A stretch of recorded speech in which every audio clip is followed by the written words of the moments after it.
Good morning, lovely Jill. How are you doing today? I am very good. I've been enjoying our pre-conversation about new bras, getting a proper size bra, Absolutely. and hair. So we're being serious professionals now, are we? We We've done are. We're hair. being very serious professionals with our cups of tea. So, for those of you who might be here the first time, I'm Emma Starling, and this is my lovely partner in crime, Jill Nicholson, and we are just having chats about the therapy space and important things and how we see them and tips and things that you might be able to do in your therapy, coaching, healing, transformational mentor, whatever it is that you are, and you title yourself that you can do as well. We hope that you can learn from this or integrate it somehow, or even if it just makes you go, hmm, for 5 minutes while you're having a brew. And we're quite informal in the way we do things. So if you see us having a sip of tea, that's just how we roll here. So we're giving you the heads up for that. And today we're going to chat about limiting beliefs because it's a massive passion of both mine and Jill's anyway. It's hugely featured in the work that we both do separately and together in our rapid imprint resolution method certification. But Jill's going to start off. I'll hand over in a second because she's got some really interesting views on it and how she works with it. And then I'm going to tell you how I work with it in terms of with tapping and energy work. So, Jill, tell me all about these limiting beliefs and what they really are. It is something that underlies so many of the challenges that our clients come with, and that repeating of the past, where the past actually fits in the present. I think also as practitioners, we acknowledge our own that we've worked on that might creep out every now and then. They're such a source of difficulty. And I don't know about you, but I often think that people can carry quite a bit of shame that they've not managed to stop that limiting belief. So, for example, someone who's one of these people that's like, I'm doing this, they're always on the go or they're always busy, their mind's always busy. And they're like, I know I need to slow down. Yeah. And they might almost pretend to slow down.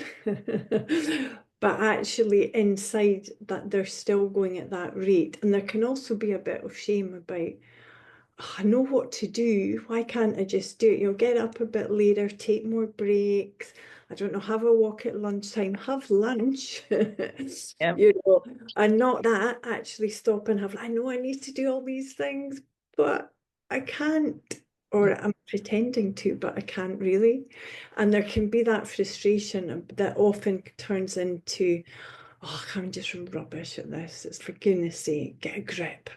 It can turn into that. But I think it's just that it's not always come at from the right angle. Yeah. Excuse me, because underneath that behavior and that thinking, like, I need to get everything done, I'm not going to have enough time, I need to do this. Underneath there are beliefs about ourselves, about our worth, if we're getting X done or not getting Y done. And really, those behaviours are defending against those beliefs. So if we try and work with the behaviours, just slow down, just do some meditation. It's like slap. It's not going to happen. Yeah. So we need to do it the kind of other way round. So getting to the root, which is the belief. Yeah. It's interesting you say that because I know we've talked about this before, that using logic for this kind of thing, it just doesn't work, does it? And there's a reason for that because it's not, even with adult logic, well, just slow down then. Yeah, if I could, I would have done that already, right? It's like the Yeah. huge one that I think about with that is weight loss. People often say, I want to do this, but I just can't. And it's if I know what to do, I know what I should be doing, I know what I shouldn't be doing, blah, blah, blah, blah. Why can't I just sort this out? Is probably the biggest question that they come with. So we've talked before about child's logic, haven't we? And Yeah. things like that. Yeah. Do you want Yeah. to talk about that a little bit? Okay, so our belief about ourselves, about the world, about other people are actually formed between the age of 0. Some people might say even in the womb, but they're a felt sense. They're formed between 0 and 7 years. And so that means that some of them are going to be a bit wonky. You only have to listen to some of the stories that little children will tell you the most fantastical things. Or they'll take something and put it with something else, and it's like, those don't go together. They do. And actually, within us are distorted beliefs. And I think the most common one that I work with people underneath everything, they might come with depression or anxiety or relationship issues underneath so often is, I'm not good enough. So in there, we might have someone who, as a child, maybe grew up in a family of maybe very academic people. They were very into school and qualifications. And you might have someone who's really sporty, but the family don't value that as much. So suddenly they're not quite the same as the others. They're not quite good enough. So a little child can take that in. And what happens is that belief is like so protected and so deep in there, out of our consciousness. So we're unconscious of it, that it's really can be tricky to get to because it's so protected in a way unknown. And someone might be sitting thinking, what do you do when you have clients who are really great at defending against the limiting beliefs? So someone who doesn't feel good enough, they might be an overachiever. Mm. So how do you work with that? So someone may come with on the verge of burnout, and it's not the behaviours where the work is. Mm. It's drilling down to those beliefs that were set really in childhood and are often unconscious. Yeah. So it might sound something like, I'm only okay if I whatever type thing. And it's really interesting you say that because in my early days of training in EFT, it was very much as you develop your skills, you go deeper, like with anything. But initially, it was like treating the behavior, like you say, even though I sabotage and this, that, and the other thing, I want to accept myself anyway. And over the years, I found that the outer casing as well of how they feel about what they're doing and what they believe, like you said, the shame and stuff is a really big stronghold. But I think for a lot of people, until they realize that it's their child part that is carrying this belief, and then there's this sense of relief almost. Oh, okay, it's not me, I'm not broken. There's nothing wrong with me. You know what I mean? Because it's not just the belief about the thing and the behavior. Mhm. I think for a lot of my clients anyway, it's been what they feel that means about them, that they can't do what they want to do or that they're stuck in that thing. Yes, yes, and hence the limiting. If we're not feeling good enough, maybe we won't go for a new job that we'd really like, or maybe change our what we're doing for work or for a career. But just to take you back, because it's a really important part that there can be shame around it, because the logic is, oh, you're too busy or you're too slow down, take less on. Tick, done. It's Yeah, like if only it were that simple. it's not done. And really, people are resourceful. If people, as you said, if people could do that, they'd have done it already. But one of the things you mentioned is the outer casing. Can you speak a bit more to that? Yeah, so like everything, I haven't got space to draw you at the minute, but it's a shame because you would have benefited from one of my lovely technical drawings, which are fabulous. But so you've got the thing that happens in the middle, and then you've got your interpretation of the thing, and then you've got how you feel about your interpretation of the thing or about your behavior or whatever. So it's all that kind of layer of self-judgment. And so I say to people, finish this sentence for me then, thinking about what it is that we're working on, all the while tapping, obviously. And only when you get to the appropriate point. But I'll say to them, finish this sentence. This means I'm what? Yeah, That's really. really key because the stuff that comes out of people's mouths that they, hands up, would never say to anyone else, fingers Mhm. crossed.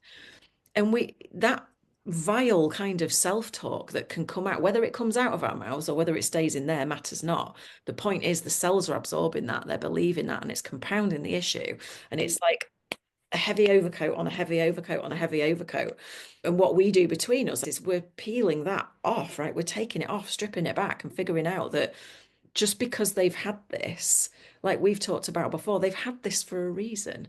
Maybe it was even a survival mechanism. Mhm. or just a coping mechanism, however on that thermometer it goes, but it served them. Otherwise, they wouldn't have done it, right? Yeah, So I think yeah, as well as the shame and that outer casing, I try and transfer that into self-compassion, permission to move past it, because yeah, oftentimes that seems to be a bit of a switch that people can't flick somehow. Sense. yeah, yeah. I agree. Because I think we can take such a harsh view on ourselves. And I think often people like the harshness about an individual, they would never have that frame of reference or that way of thinking with a good friend. Yeah. I'm only okay if I'm perfect. Yeah.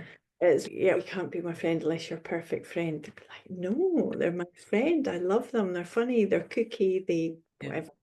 Um, and I think there is always a reason underneath, and I think that's why I thought when we did our 6-week course Beyond Logic for clients, like that aha moment with people, because it makes sense. I'm a soup maker. I love making soup. Always have soup all year round. And it's if you put some lentils in and you put some leeks and carrots in and you put some herbs in and some stock, it's maybe some tomato puree, it's lentil soup. You've got all the ingredients for lentil soup. And when we look for people like that, what has created their beliefs, Mm. that makes complete sense. If you have a huge pressure on you to say look after a parent that is maybe not very well or is addicted, you start to change and change. And to stay attached, to stay okay, you might get really attuned to the parent. You might start to be please the person, but also maybe just use the circumstances, stop pleasing yourself. Yeah. And when someone is like kind of starts to see the story of that belief, they're like, yeah, of course, because it would be any of us in that situation. So I think there can, as you say, the judgment can come off and it can be a relief for Mm. people when they see the basis of it. There is always a recipe. And so then if we don't feel good enough, Mm. or we have to be perfect, I don't know, maybe then I don't can't go to the supermarket to buy milk unless you've got full face of makeup on and your hair is fine. That's it may translate into something like that. Yeah. Mm. Oh, I can never make a mistake, Mm. even of the closest people to me. So if they make a mistake, they'll be like, oh God, I got that wrong. I arrived an hour late. I thought it was this time. I'm so sorry. That's terrible of me. So you can, so it all connects. And when we can do that a bit like a roadmap, then we can really work with it because the understanding is there and the self-compassion. Of course, that's how that all fits together. Yeah. Oh, yeah, that makes sense. It's amazing. I love how you explain that about making soup because when you get it all out on the table or in the soup maker, whichever, you understand what constructs it. And that's what's really the tabletop tool is that we teach in Beyond Logic, isn't it? It's literally something tangible that you can take and go, I'm going to map this out so I can see it and I can understand it. And then I can use those very words that I've said to reduce it, to collapse it. If you think about, is it okay if I talk about the tabletop tool? Go Because for we're it, on go for it, this. because clients benefit so much from this, as in it's so simple, Yeah. but it has it packs such potency. So yeah, do. So it's a really cool little tool that comes from the original tapping. So I didn't create it, but I do love working with it. So if you draw a table on a piece of paper and on the tabletop you write your main core belief. So for example, if it's I'm not good enough or whatever, and for however many, your table can have a million legs if it needs to, but for however many pieces of evidence you've got as to why you believe that's true, you write it as if it's a table leg. And that's symbolic because what we're doing is we're going to tap, or we tap on the table legs using them as the tapping script, if you like, as to what to say. And it weakens the strength of the table legs because when you reduce how true the legs feel, the table collapses, and that top belief can't exist if you collapse. the intensity, the meaning, the neural pathway of all of the evidence. And you can move through to a place of self-compassion, of understanding that it was a coping mechanism or whatever it was. That limiting belief can't have a hold on you anymore. Yeah. I think it's so great because it's such a it's simple image, and our brains work with images and words. And it's a bit like a house. If all the walls are gone, Mm. the roof's going to fall onto the foundations. It can no longer stand. That limiting belief can no longer stand.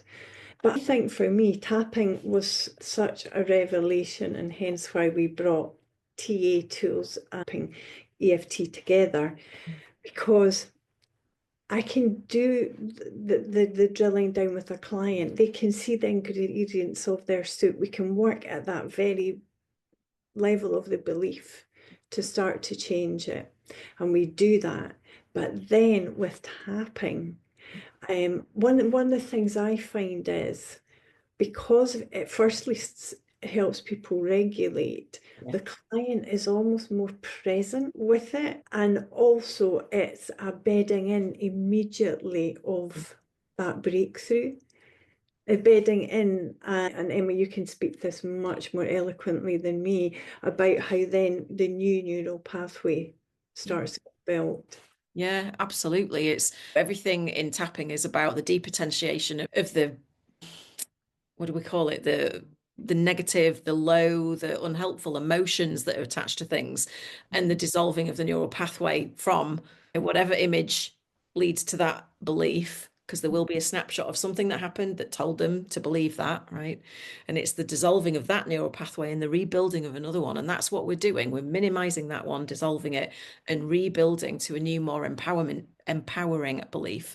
And it's all, and it, that isn't necessarily done in one session, but you can make a heck of a lot of traction with a belief that is disempowering, that is limiting, that is whatever, even in just one session. Because the key is there's something in tapping, there's a phenomenon that we call the generalization effect. And that is that, say, for example, if you imagine a river and Mhm. there's a dam across it that's made of logs, all the logs are different sizes and widths and ages and all the rest of it. If you take out those big logs first, the heaviest ones, the ones that take so much to lift and carry, if you take them out, the weight of the water will wash away the rest of the Oh, log. love it. Love it. Yeah, and that's how it operates. So we look for the big logs. So when we've got the evidence legs, I actually often, this is something I added, is I get them to rate the strength, the intensity of each of those bits of evidence out of What 10. about 0 to 10? Yeah. So if 10 is completely true, say that out loud for me, because it's really important people say it out loud so they hear it properly. Because in your head, it sounds different to when you say something out loud. The amount of breakthroughs that have been had just by people saying things out loud alone is phenomenal. So I Is have, that because your brain, sorry to interrupt, is that because your brain interprets it differently or hears it it differently hears with it your differently. Yeah. Because there's like there's different explanations for it. The one that I tend to go with is that your voice and the words that you use are the vehicle for the frequency of the emotions that you're holding inside. So it's, think of it like a little toy car, right? Coming out of your mouth, carrying the shame, carrying the disappointment, carrying the whatever. And when it's out here in the ether, it's real. It's not just in your Yeah, even yeah. though it's not physically a Tonka toy, it's real because the vibration is out into the ether and your energy field, as well as your brain, it's all linked. It reacts. Mhm. Whereas when it's in your head, Yes. it's not quite the same. Yeah. And there's like a Yeah. realization, do you know what I mean? The brain Yeah. goes, oh God, I didn't realize I felt that way. And even Yeah. if you did consciously, your body will have a reaction because your body is constantly triggered by what's coming at it or what it remembers or things people say to you, the way they look. So when you say something out loud and it's there, it's almost like that's then coming at you. It will be a trigger. Yeah. No, I love the Tonka toy. Yeah. We like visual on this Are channel. we a bit bizarre, our examples? But I know something that I say to clients and we've said to students is it's almost that bringing it out into the air, bringing it out into the light. Because if it's in here with a child's understanding, a child's belief. And that I've never met a human being that's not true for in 25 years, be it professionally or personally. This is just the way it's all formed, the way that schemata is formed. It's formed so early, and then we live it. It's like the lens that we look out of. And so in our head, it all wires together, doesn't it? It all wires together. But when we bring it out and we shine a light on it, and or we walk around and we look at it from another side, you're like, that's not true. Well, I can't go to Tesco and buy milk unless my lipstick's on. I don't know, will the lipstick police come and get me? Will the cashier think less of me because I don't have lipstick on? And if they did, why would I care? So we start to then apply the adult logic to it. So yeah, sorry, I interrupted. No, it's a really good point because there is that transition period between the child logic Mhm. running the show and the adult logic being received and it landing and us going, oh, and that cognitive shift, the bit in the middle is tapping. It will, lots of things can do it, but tapping will do it faster because of the reduction of the emotional intensity and the rewiring of the neural pathway. It collapses the time that it takes for this adult logic to land and for somebody to internalize it and go, oh, okay, yeah, I get it. These aren't true. And actually, that's why I have people, that's why we do an expanded tabletop method so that I have them rate how true each bit of that evidence feels, take out the big logs, check in, and all of that. You'll see it in the course if you do it, if you decide to do it. But it's a phenomenal way because when it's in front of you, there's no escaping it. That is what is going on in your head and in your energy all the time. All Yeah, the time. And anytime anything comes towards you that remotely reminds you of that thing, bang, you're in a stress response again. More cortisol, more adrenaline, more DHEA leached out of the bones, blah, blah, blah, blah. yeah. It's toxic. There Yeah, is the toxic. brain goes offline, harder to think, Yeah. all of those things. No, I am so grateful to have the tapping toolbox that we've put into rapid imprint resolution method. I, excuse me, I tend to work with people who have been unwell for quite a time. And it started really young. And so it becomes a stronghold Yeah. for them. Excuse Yeah. me. And it can be really hard to tackle. And I also think it's important to presence here that the length of time that it takes to tackle it and everything else that they've tried can leave people with a feeling of learned helplessness, right? It's almost like, I've tried everything. What's the point? And if I had a pound for every Yeah. time one of my clients has said, but I've dealt with this. Yeah, cognitively, I'm sure you have. I'm sure your brain understands all the nooks and crannies. Or Yeah, sometimes not, but you get me, right? But it's when you start working with the somatic imprint in the body, that's where the magic happens, as far as I can see. And it's just, we've seen it time and again, haven't we? You know. yeah, absolutely. And for me, the work with, I'm thinking of a client who came with severe anxiety, off work, agoraphobic, Oh, loads of trauma underneath all of that. And that's going to be really long-term work. So it's not that we're saying to people, oh, you just do that and they'll be fine tomorrow. With some people, it clicks like that, they're ready. For other people, it can take longer. But my experiences in adding the EFT is that it definitely collapses the time because as after the breakthrough or the realization has happened, it's tapped in. So the new neural pathway, and every week we're then doing a bit more on that. So it's like working at it from different angles. yeah. But it's in a very direct but indirect way. The tapping, the language, client's own languaging, and the neural pathway is from being very spindly and little gets a bit stronger, gets a bit stronger, and that's when the when those big logs start to go, as you said, and then the rest goes, or the table drops. There's nothing to support those distorted, or now it's very clinical term I use here, Emma. I know you do too. Wonky. They're Geeks. very, very. Perfect. You have to train for a long time to. Yes. I love simplicity. I love things that just our clients understand immediately. It's really important. But for me, the time that I work with someone compared to before, how long it would have taken with that kind of client because the whole EFT, brain, neuroscience, regulation, Mhm. all of that is running alongside. Yeah. Yeah. Yeah. For me, it's transaction analysis tools, psychodynamic tools. So instead of it being one, albeit effective route, Mhm.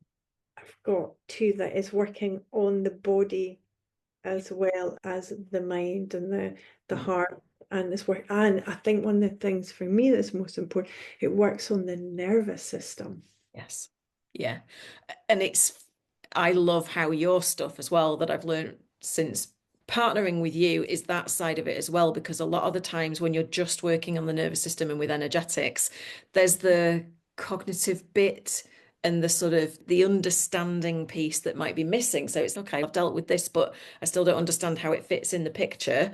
And so your stuff complements perfectly. But yeah, I agree. I think the nervous system really it's key to everything because if you don't feel safe for whatever reason, you're not gonna go for that job, ask the person out, ask for a raise, but travel abroad, whatever it is. And also, I think probably just to round that up, I think one of the things is if we don't feel safe, we're Yeah. going to implement our defenses even more. Yeah. So those limited beliefs or those beliefs that in a way have kept us safe or they've defended against us. So someone who's a high achiever, if they're actually feeling a bit wobbly, if they're feeling less safe, they're going to ramp up Mhm. the amount they work Yeah. or the extra they do out of work, or they're just going to take on a whole new course to do, or and that's all going to play out. So that being safe to let go, because we hang on to those beliefs. It is like our life depends on it, Yeah. because it's from a child's point of view. Yeah. So if mum and dad aren't happy at you because you've done something bad and they're very disappointed in you, and you're not going to do it again. And there's just an almost felt sense in the child of belonging or being loved. Mhm. So I'm only okay if I never do X or Y. So it's almost that goes into this. In TA, we call it a life script. Yeah. It goes into scripts. So it's like, I won't do that again because I'm Yeah. not really happy and I didn't like how that felt. And yeah, that's, sorry, I've gone off into No, chat. it's perfect because add to this that if any of your clients or yourself have got a condition like arthritis or something chronic in the body is holding on for dear life as well, because there's something, I call it a hot stove moment. So when I did a load of training with Margaret Lynch, and she was a mentor of mine for a long time, and her book Unblocked explains it beautifully. When we're young and we're told, don't you dare ask for that, or how dare you show off, or blah, blah, blah, blah. It's like touching a hot stove. You very quickly learn not to do that again. So, like you said, you're braced almost for impact, aren't you? I've got to just only do this, otherwise everything's going to go wrong and I'm going to get told off and maybe my mum and dad won't love me anymore. And your body holds on.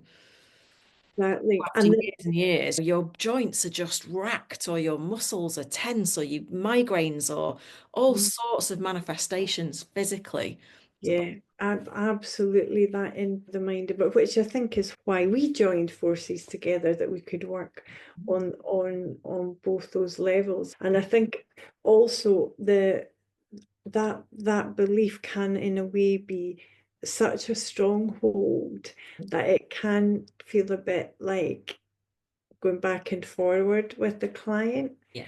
Again, one of the things I find with the tapping tools is that time of kind of I'm gonna say someone's learned in their family it's really bad to be angry Yeah. and someone is mean to them and they want to like go, who do you think you are, da, da, da, da. Mm. And it's held in. It's like because they know you can't be angry at people, it's not safe, you are not okay if you're angry. So where does it get held in? Inside. Comes out of the skin, comes Yeah, out of the and lung. then we can, in a way, protect ourselves Yeah. as well. Yeah, that's how Yeah. deep it goes and how much they present in our everyday. Yeah. Um, well, It's good for people to understand that. So whether you're a therapist or not, whether you're just somebody with an interest in limiting beliefs and how to clear them yourself, whether you're somebody with a chronic condition, this is really important information. And in the kind of mindset work camp, it doesn't go quite as deep as this we've experienced it anyway. And I think, if anything, I would say take the time with this and explore what's happening in the body, the imprints that it's left. And if you need help doing this, you can always sign up for Beyond Logic. We're going to tag it and give you some details in the description below this video. It's a self-paced course over 6 weeks, and we give you a tool and a process to take you through any limiting belief that you've got and rebuild it into one that is more empowering. Because here's a factoid to end on, Like is toys. Yeah. I love a factoid, is if you pass a signal over a neural pathway for an hour, that neural pathway doubles in size. Now, that's whether that's negative or positive. So, what that translates as, if you're thinking about the same thing over and over and over and over and over again for an hour, so if you're ruminating, if you're telling your neighbor all this bad stuff that happened, if you then get on the phone to somebody and Yeah. that neural pathway doubles in size. It's getting stronger and stronger, and you are reinforcing it, not consciously, but it does. Yeah. Likewise, you build yourself, reduce that, build yourself an empowering belief, and then say it over and over again with a smile on your face and tap it in. That's where the work gets really powerful, because it doubles in size, and it doubles in size, not physically, because neural pathways are teeny tiny. Like you're going to have a big tube on your head, but you get my point. And it will just keep growing and growing. And then the tipping point happens. Exactly. Even if there was a bit of this left, that's what happens. And it's, yeah, no, this feels more true now Sure, than sure. that. And even if the old belief is a bit like a little voice, like a little echo voice, still, the other voice is so sure and so solid and so rooted in truth and logic and okayness that it's just off you go. We don't need you anymore. Yeah, it's wonderful. You can almost feel in sessions where that's starting to happen with people. In fact, yeah, or whether they just start to give that other voice no credence. Yeah, I'm like, absolutely. keep it away. Yeah, it's crackers how fast it changes. It's quackers, yes. Crackers. And you could change, if you are struggling with something like this, you could change it all for yourself in just 6 weeks or more. You don't have to do a module a week. You could do it all in a day if you wanted to. Yeah, wow. That would be Yeah, quite impressive, wouldn't it? But you can sign up, you can read all about it. There's a link below. You can go and have a little read, see if it's for you, and then sign up. It's not very expensive, so it's not something that should stand in the way necessarily. But yeah, if it's yeah. for you, you will know. And it's reclaiming that power of I am. So that could be, which is an aspect of it. I love when we get to that point where they're ready to root in the I am, the truthful one, the useful one, the one from the adult logic. Mhm. But the power of I am, it might be I'm good enough, Yeah, even if I don't have my lipstick on. And it's like solid and it's sure that no matter what comes, it bounces off, doesn't it? yeah. There we So we hope you enjoyed that. In our next video, we are going to be talking about pre-verbal stuff. So you may want to catch that one too, or any of the other videos on that you see in and around this one. But for now, lots of love, and we will see you again on the next one. Thanks for listening. See you next time.